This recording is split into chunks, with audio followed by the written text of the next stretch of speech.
عزیزان ملت، جب سے یہ حکومت برسر اقتدار آئی ہے، جب سے یہ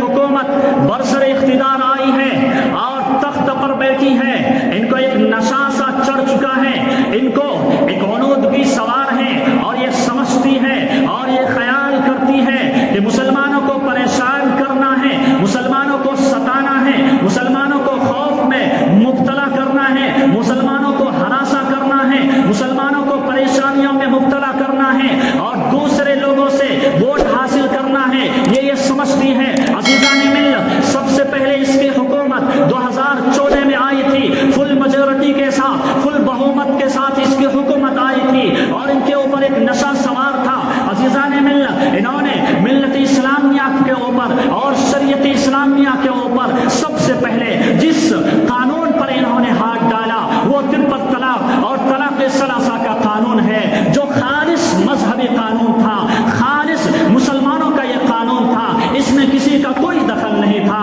لیکن ان کے پاس فل بہومت موجود تھی، فل میجورٹی موجود تھی، پارلیمنٹ میں ان کی اکثریت موجود تھی، جس کی بنا پر مسلمانوں نے کوشش کی، جد و جہد کی، ان کی ایک بھی نہیں سنی گئی مسلمانوں کی، اور اس بل کو راتوں رات پاس کر دیا گیا۔ میرے عزیزوں، یہ سلسلہ چلتا رہا میرے عزیزوں، مسلمانوں کو پریشان کرنے کے لیے، مسلمانوں کو خوف میں مبتلا کرنے کے لیے بہت سارے قوانین لائے گئے، سی اے کی شکل میں، این آر سی کی شکل میں، این آر پی کی شکل میں، اسی طرح میرے عزیزوں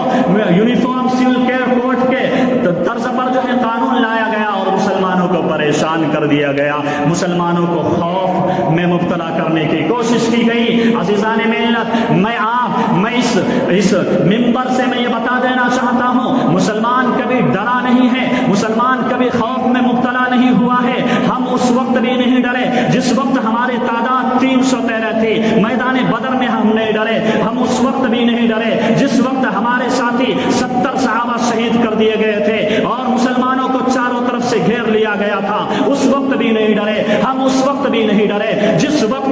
مدینہ منورہ کا چاروں طرف سے گھراؤ کر لیا گیا تھا اور جو ہے چاروں طرف سے گھراؤ کر کے مسلمانوں کو صفحہ ہستی سے مٹانے کی کوشش کی گئی تھی، اس وقت بھی ہم نہیں ڈرے تھے، ہم اس وقت بھی نہیں ڈرے جس وقت ہماری تعداد 30,000 کی تھی، دشمنوں کی تعداد لاکھوں میں تھی، اس وقت بھی نہیں ڈرے۔ ہماری تاریخ یہ ہے، ہم مسلمانوں کی تاریخ یہ ہے، ہم کبھی ڈرے نہیں ہے، ہم گھبرائے نہیں ہے، ہم اس وقت بھی نہیں ڈرے جس وقت ہلاکو خانے اور چنگیز خان نے 3 کروڑ مسلمانوں کو ذبح کیا اور 3 کروڑ مسلمانوں کا قتل عام کیا، اس وقت بھی ہم نہیں ڈرے، ہم کسی بھی صورت میں نہیں ڈرے ہیں، ہم اس وقت بھی نہیں ڈرے جس وقت انگریزوں نے یہاں پر انگریز اقتدار پر آئے اور انہوں نے مسلمانوں کو ختم کرنے کی کوشش کی، علماء کو ختم کرنے کی کوشش کی اور اسلام کے نام لیوا اور اسلام پر چلنے والوں کو ختم کرنے کی کوشش کی۔ میرے عزیزوں، مسلمان اس وقت بھی نہیں ڈرے،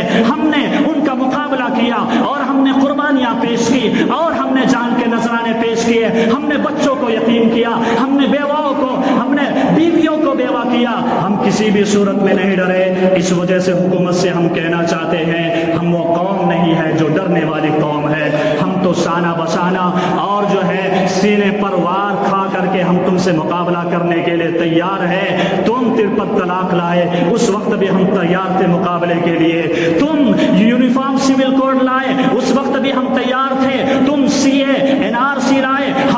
اس وقت بھی ہم تیار تھے، صرف مرد ہی نہیں عورتیں بھی تیار تھی اور سڑکوں پر نکل کر کے ہم نے تمہارا مقابلہ کیا۔ عزیزان ملت، اس وقت اور فی الحال 2024 میں اور اس وقت وقف کی جائیداد کو، وقف کی پراپرٹی کو پھر سے غصب کرنے اور پھر سے استعمال کرنے اور مسلمانوں کی زمینوں کو اپنے اختیار میں لینے کی پھر سے کوشش کی جا رہی ہے اور مسلمانوں کو عزو معطل اور